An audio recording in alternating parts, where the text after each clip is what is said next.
Coordinator of International Student Services here at Drew University. We have this semester, fall semester, we have 154 international students at Drew from over 40 countries. So we have, as you've probably heard, 3 schools, and those international students are in both our graduate and undergraduate programs. So I am here today to talk to you a little bit about the visa process and the I-20 application.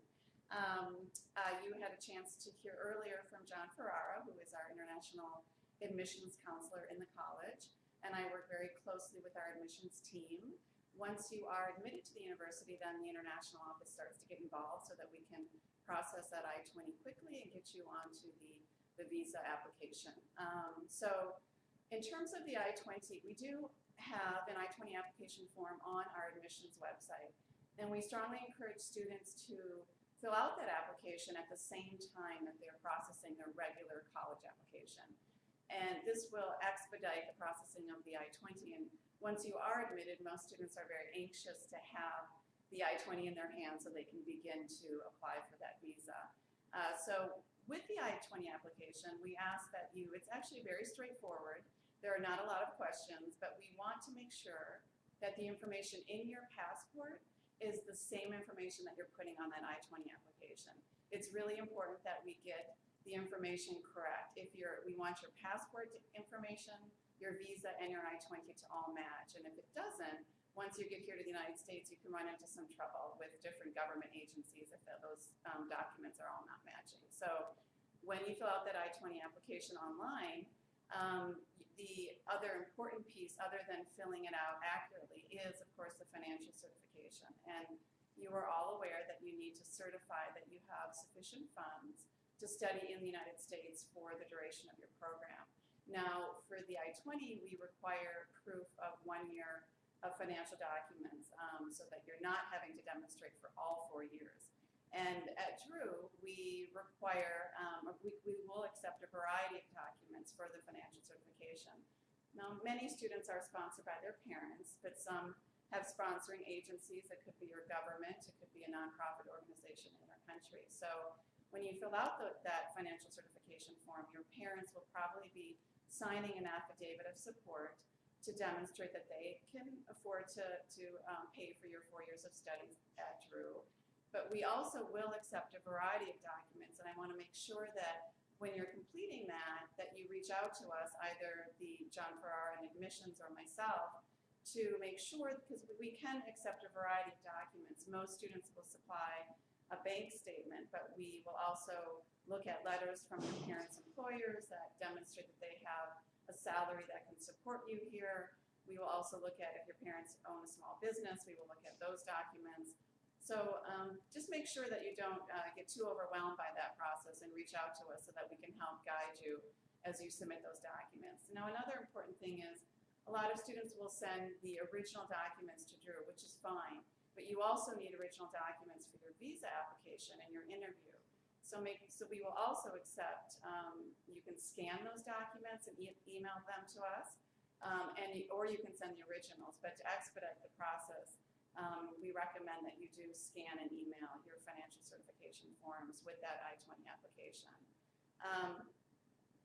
So once you've completed the application and you're accepted to Drew, you will be paying an enrollment deposit. A lot of students will contact us because they haven't received an I-20, and usually it's because we do not have the documents that we need. So it's important that you have the financial certification and the enrollment deposit paid. And at that point, we can very quickly get that I-20 out to you. So make sure that you do those 2 steps first, and then we can get that I-20 out to you, and you can begin the visa process. So the visa process also is quite straightforward because most of it is done online. You will be paying something called the SEVIS fee. Now, SEVIS stands for the Student Exchange Visitor Information System. It's simply a database that the Department of Homeland Security keeps. And we basically monitor your entire educational experience here in the United States. So if you come for a bachelor's degree, you will have a SEVIS number, and you will keep that same SEVIS number throughout your master's and your PhD if you decide to pursue graduate study. So that SEVIS number can be found in the upper right-hand corner of the I-20.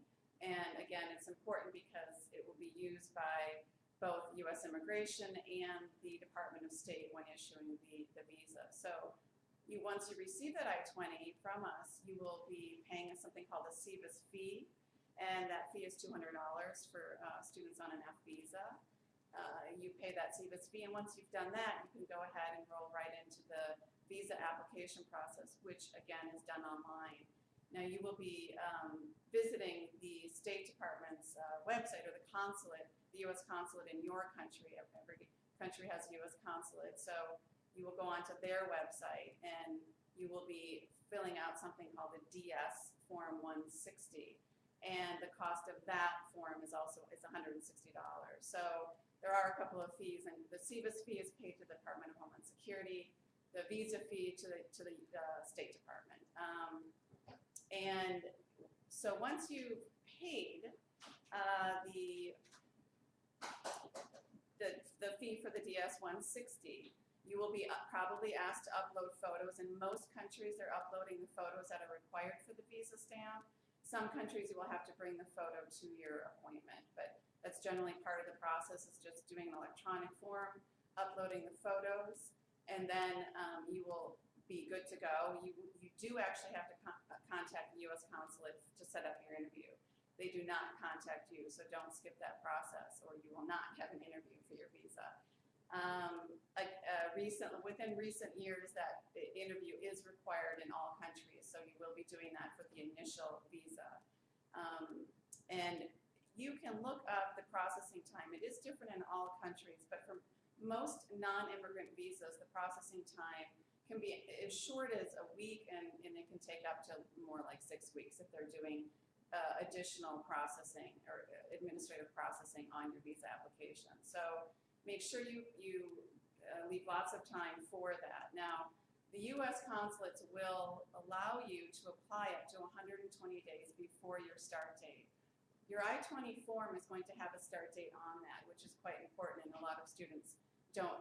Once you get that I-20, you're not going to be looking at it, but we encourage you to look at the actual document, because you're going to have on that document the date that we expect you to report to the university, and this date, of course, is important when you're applying for your visa. So like I said, you can apply up to 4 months before your start date at Drew, and they will schedule an interview sometime within that period.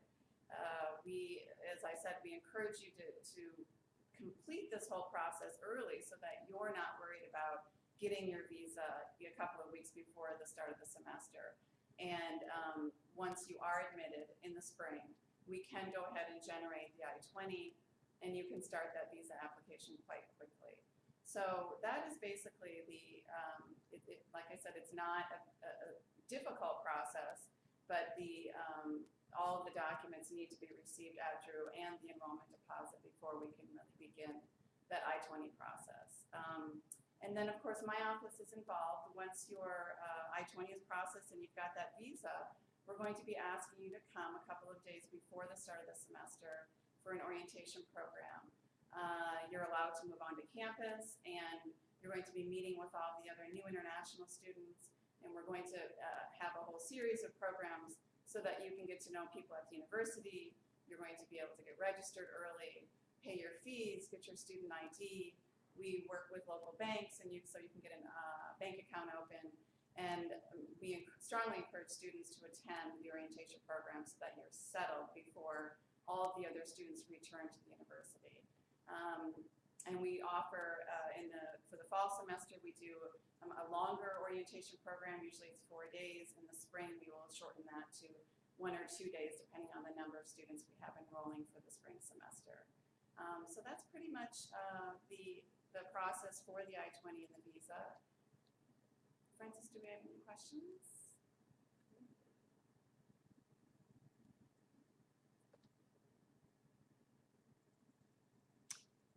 I'm set. Okay.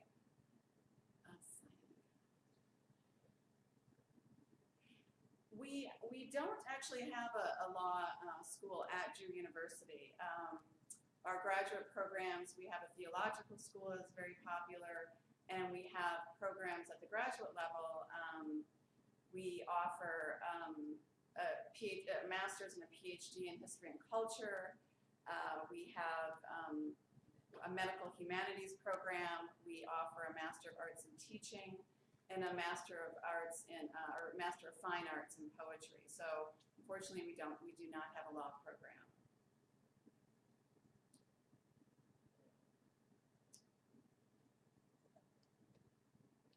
I see there's quite a few questions about different programs that we have at Drew. We, at the graduate level, like I said, we're very strong in the humanities and in theology and religion. So we have a lot of students who are coming for the social sciences in terms of at the theological school.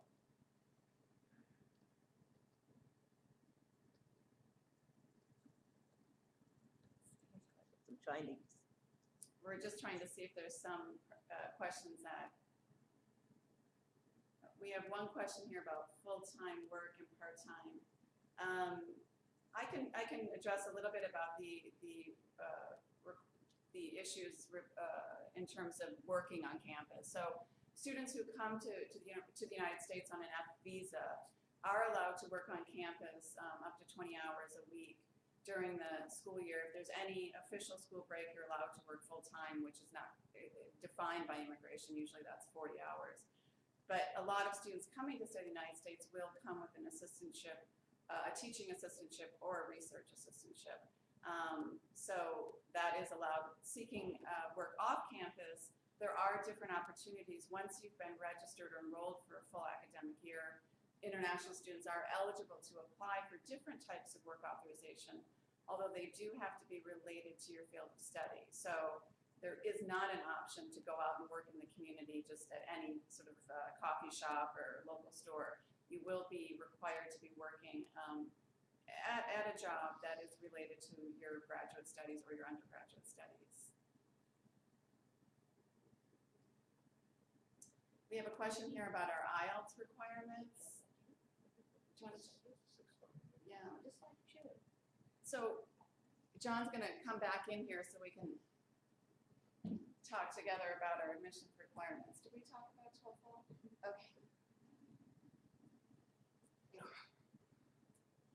Okay. The IELTS requirement, yes. There's two questions here. One is about the IELTS score in terms of what we require, and then also if a student can be granted admission without an IELTS test score. We'll approach the first one.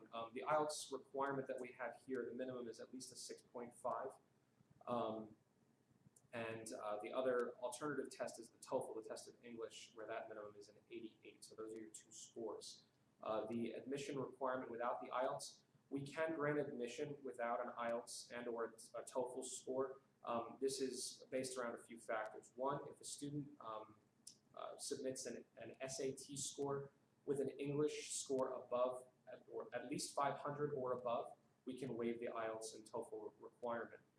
If a student goes to an international school abroad or even in the U.S. where the language of instruction is English, then yes, we can waive the IELTS and or the TOEFL score. And if the international student is here in the United States studying, then we can waive the IELTS and or the TOEFL score. However, the component that we cannot waive is the SAT/ACT requirement.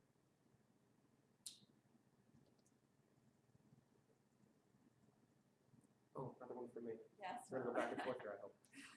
This student is asking about scholarships for international students. We grant scholarships to our international students the same as we grant to our domestic students here at Drew. Upon admission to Drew, a student's application is reviewed for scholarship. This review is a holistic approach where we look at every component and piece of the scholarship itself, everything from the test scores to the GPA, and their transcripts to their letters of recommendation, their personal statement, their lists of extracurricular activities, and I think I mentioned it all. And we take into account every factor of the application to grant a student scholarship. And this is the first piece of the scholarship process, so that's what we call our merit award. After that award is given, students, both international and domestic, can apply for separate merit-based scholarships. These scholarships can be found on our website, and they are 3 scholarships, which are called the Presidential Arts Scholarship, which is a scholarship ranging in the arts, so theater, art, music, creative writing, and dance. The RISE Scholarship, which is a scholarship that revolves around the sciences and mathematics, and the Civic Engagement Scholarship, which is a scholarship that revolves around community service and community outreach here in our Drew community and abroad as well. And we look for students in that field that have background and experience in their own communities, in their own schools, in their homes, their churches, etc., in community service and community outreach. So those are the separate merit-based scholarships. So you have two phases: the Merit Award, which we grant based on the student's application, and then the Merit Scholarship, one or multiple merit scholarships, which international students can apply for online.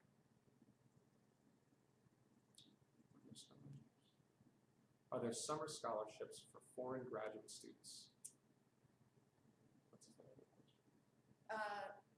Summer scholarship, we typically do not have students beginning graduate studies at Drew in the summer. There are a few exceptions to that. Our Master of Fine Arts in Poetry is, the students are here during the summer, and our Master of Arts in Teaching is also a program that will begin in June. But other than that, we do not have students beginning or doing summer studies at the graduate level.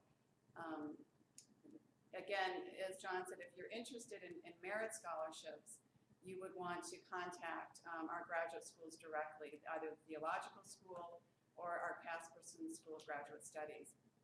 And you would be able to inquire about scholarships. They are available through both schools, and that would be, the process would be very similar to what we do at the undergraduate level. You'd be submitting documents at the application phase, and they would be reviewed and considered for scholarships at that point. We have another question. This student is inquiring about a master's degree in mechanical engineering and financial aid for that particular program. Unfortunately, we do not have a master's degree in mechanical engineering. Our engineering program is offered at the undergraduate level as a joint degree program that we partner with Columbia University. But this is, again, an undergraduate program, not a master's program, where a student receives a Bachelor of the Arts from Drew University in one of our fields of study, primarily the sciences, whether that be physics or chemistry or biology or computer science. And then they move on for 2 years then to Columbia to study engineering, where they would obtain a Bachelor of Science degree in engineering. So it's a joint degree program for 2 bachelor's degrees, not a master's degree, unfortunately.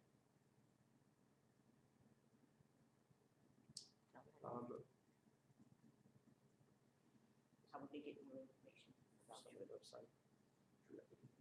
So in order to learn a little bit more about the university here, the programs that we offer, the people that are here, and to obviously learn more about Laura and myself, the simplest thing is to visit our website.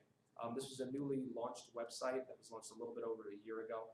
It has had rave reviews from families and from students that have come to visit our campus and that have inquired about Drew and just want to learn about Drew, whether it's just a random hit that they found on a website or whether someone told them, hey, go check out Drew University. The website is very interactive, very informative. It gives you great insight to the different programs, information about the programs, the faculty, the staff here. While we do not, and now I'm going to delve a little bit into the admissions from there.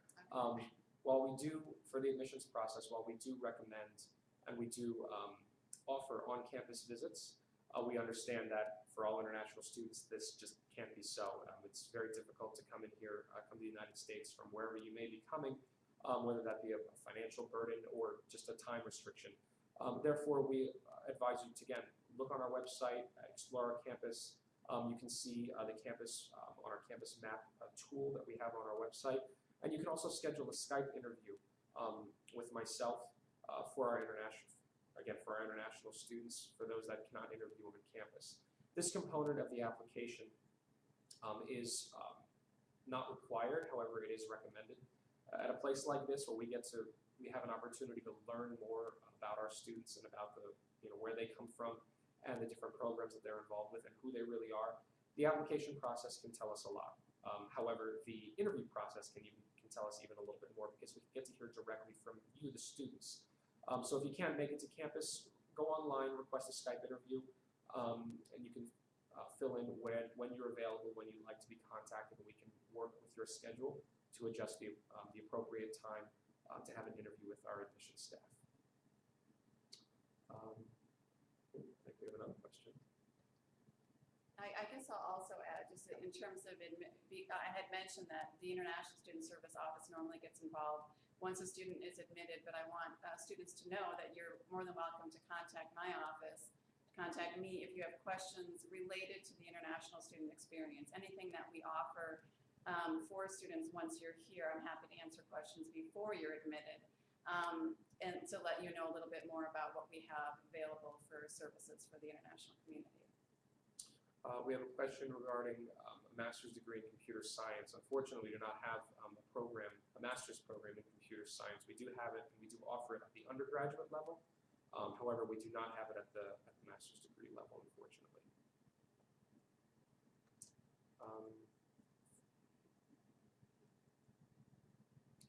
After this phase, we will be moving on to our student panel. We do have a few minutes. We'll leave it open for question. Until then, it's just going to be kind of an open forum discussion between Laura and myself, if Laura's willing to stay on with me. We both have been now working together for a little bit over a year, and we've been learning a little bit about how the international office runs here at Drew and some of the changes that we've both been able to implement and to experience ourselves. How long have you been working for the campus, Laura? I have been at Drew for 3.5 years. She beats me there. I've been here for a little over 1. Yes, well, I've trained John well. That's right. Guys, listen up. One of the advantages that we have being on the professional staff here is that we get to, for me, I not only get to admit the students, but I get to learn from Laura and her experience with having the students here on campus. Talk to any student here at Drew. Go on our Facebook page, and you can become a fan of our Facebook page. We will also soon be having a Twitter account, which will be on. And you can hear from our students, so hear from our faculty and our staff as well. But the best people that you're going to be able to talk to, whether it be online or soon here online with our student panel, the students themselves. They'll tell you a little bit about their experience, their admissions experience from my end, their experience with Laura, working with her. But again, the overall campus, the message that we deliver from this campus, what we try to project in a positive learning environment here in Madison.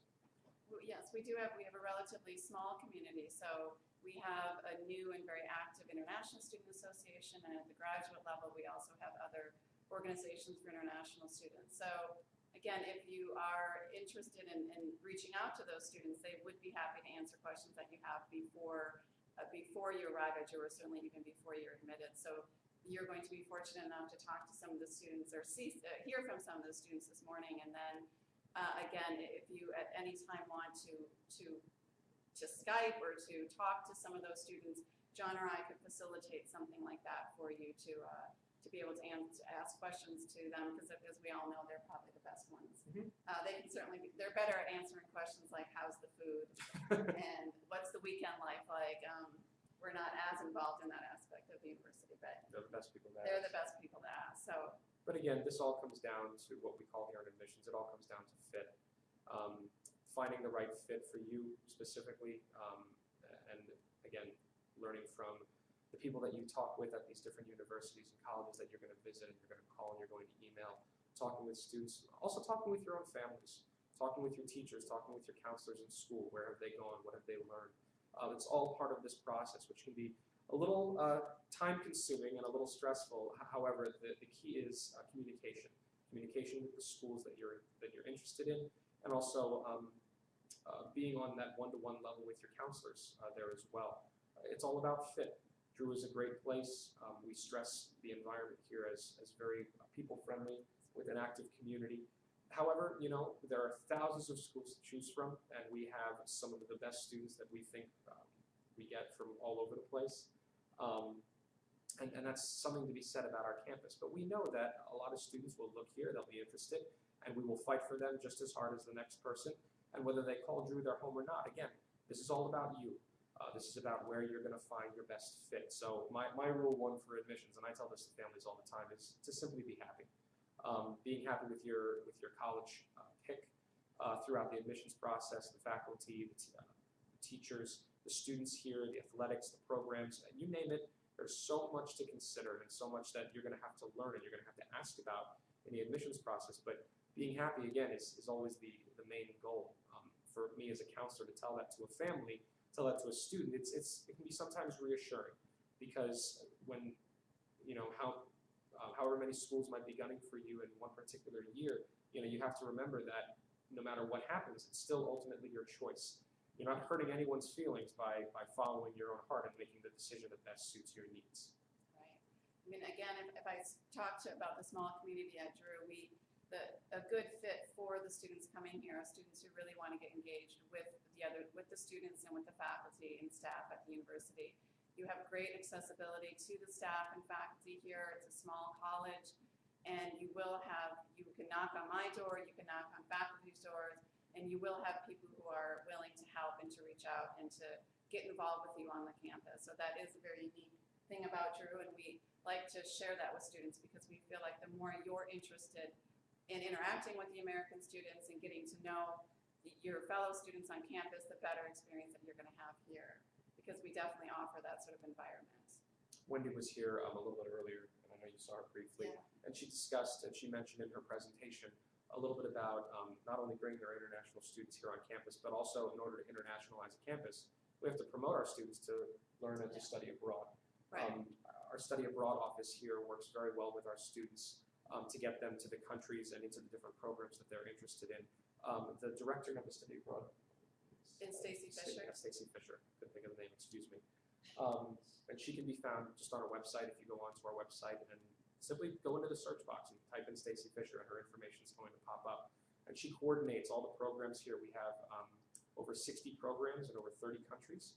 And this is open to our international students as well. So something to consider about pursuing the right college and university experience for you throughout this process. That's right. We actually have quite a few of our international students do short-term study abroad programs. We offer a number of faculty-led short-term programs all over the world. So it doesn't mean that you're going away for a semester or a year. You could easily go for a 3 or 4 week period.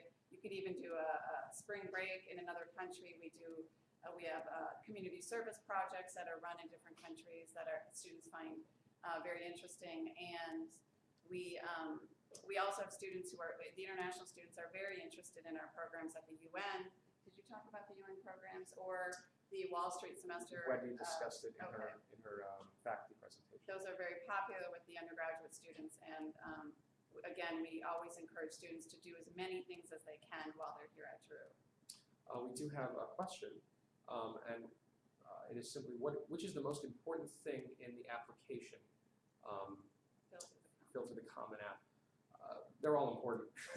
That's a general answer, I know. And again, I say that simply because it's the actual God's honest truth.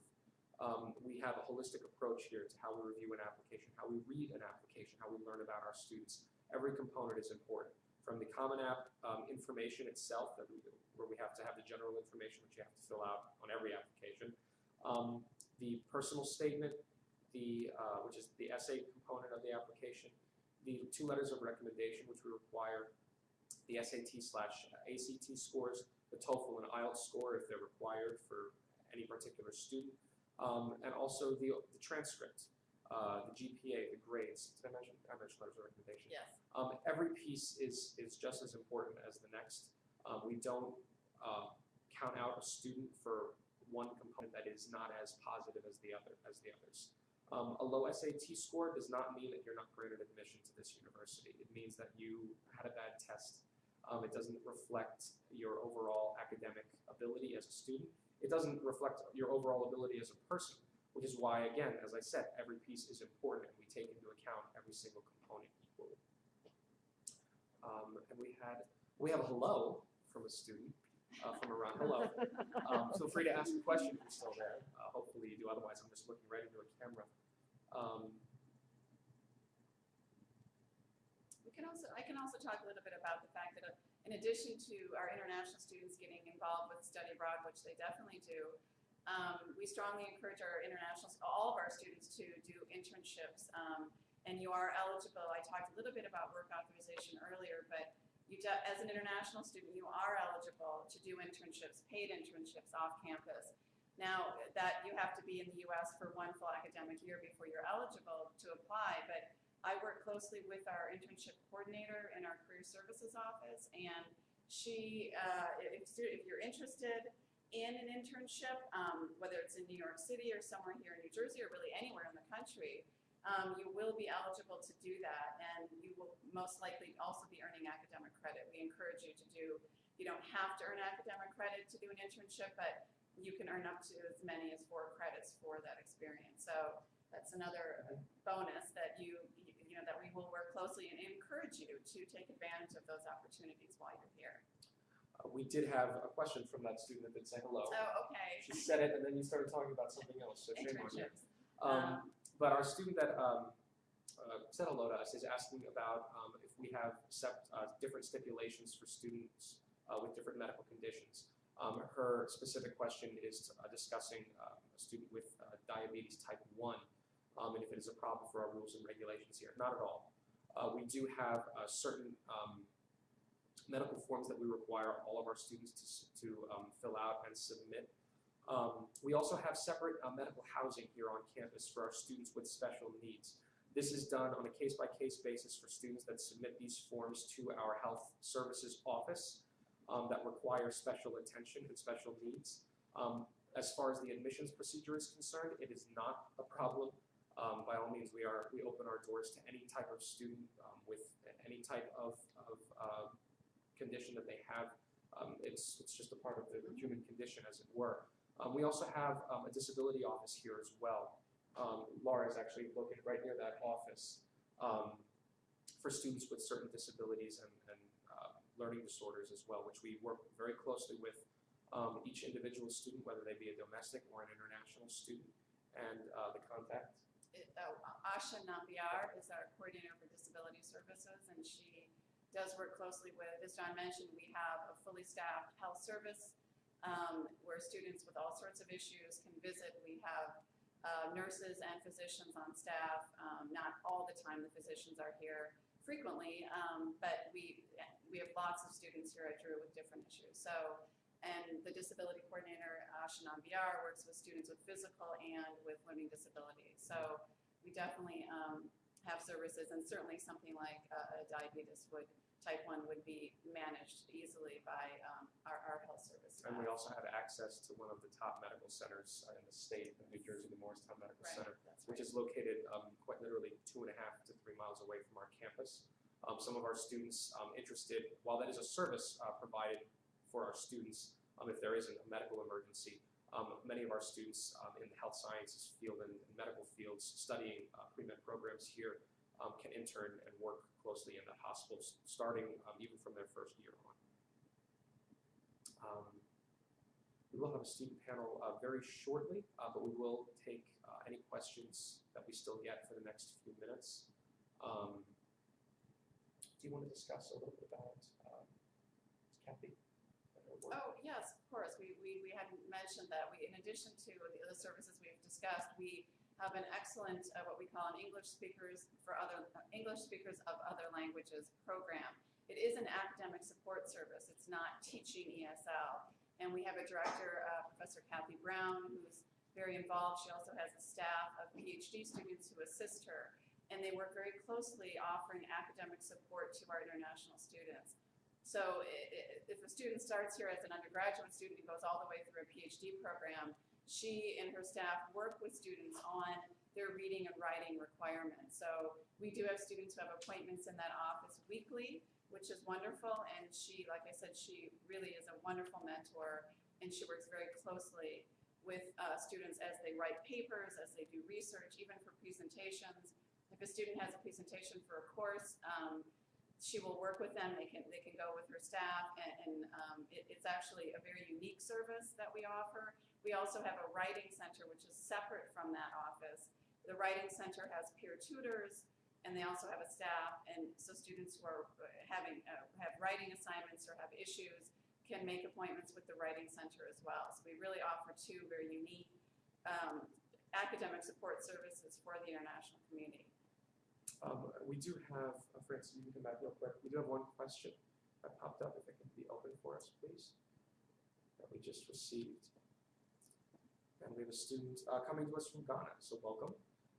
And she'd like to know how to get admission into Drew University and whether we have scholarships for these students. So a brief rundown Yes. for that again from my presentation earlier. So welcome, by all means, it's okay to be late. That's why we have this event. The admissions process here, the application process here starts online, www.drew.edu/apply. On our website, on this application portion of our website, you can learn about the application procedures, the process. You can also learn about the academic programs here, certain majors, minors, areas of study that we offer, and to see if you find something that interests you and find something that would best fit your needs. For the application process, on the application site, we can accept either the Common App or the separate Drew application. Either app is perfectly acceptable. One is not more important than the other. And you fill out the different materials that are required from there. I'll go through the list very quickly. The application itself, the Common App or the Drew application. 2 letters of recommendation, a minimum of 2. One of them must be from a teacher, the other must be from a counselor that you work with at your school. Students can submit more than 2 letters. It's perfectly fine, however, we do require at least 2. Please don't submit more than, I'd say, 5. We require at least 2, but feel free to submit a few extras. So the application, letters of recommendation, which we receive from your school, your teachers, and your counselors. The transcript, which will go over your grades, your GPA, your overall academic performance at your school. Throughout the application process, we will also require from your schools that they submit up-to-date grades from your senior year. And then finally, if you are an admitted student to Drew, your final transcripts upon admission to Drew. So going through it again, the application, letters of recommendation, the transcripts, the test scores. We require one or the other, the SAT or the ACT. You can submit both if you have both, or you can submit one or the other. We require at least 1. The test of English, the TOEFL or the IELTS, is also required by our international students. In this case, for our specific student from Ghana, it is not required. It can be waived because the primary language in Ghana is English, and the primary language of instruction at the schools in Ghana is also English, and that's the exception to the rule. We can waive in admissions, we can waive the TOEFL and IELTS section, but it's based upon a student's background. If they attend an English-speaking school, or if they're at if they're located in a country where the primary language is English. And after that, the last component is the personal essay, the personal statement. This is found on the Common App and on the Drew app as well. It's an opportunity for students to share a little bit about themselves. In admissions, we don't like seeing an essay where we see students say, I would like to attend Drew University because. We know what we have, we know the programs that we offer, we know who we are. If you're telling us about the things that you want to do here, that's great, but we'd like to learn a little bit about you. Who are you? What experiences have you had from your childhood onto your early adulthood life, into your teenage years? Are there other people in your life that you've learned from, that you role model after? Are there other students or other family members that look up to you? Tell us about yourself. This is a private university where we pride ourselves on learning about who our students are, not only while they're at Drew, but before they get in our doors. So it's something to really consider when you're writing that personal essay. And I believe, was that all the questions that she had? All right, and that is going to do it for us here, actually, for admissions and for, well, International students. yeah, I feel like we're wrapping up a news program, actually. I do too. Are we going to take a 5-minute break? We're going to take a short 5-minute break.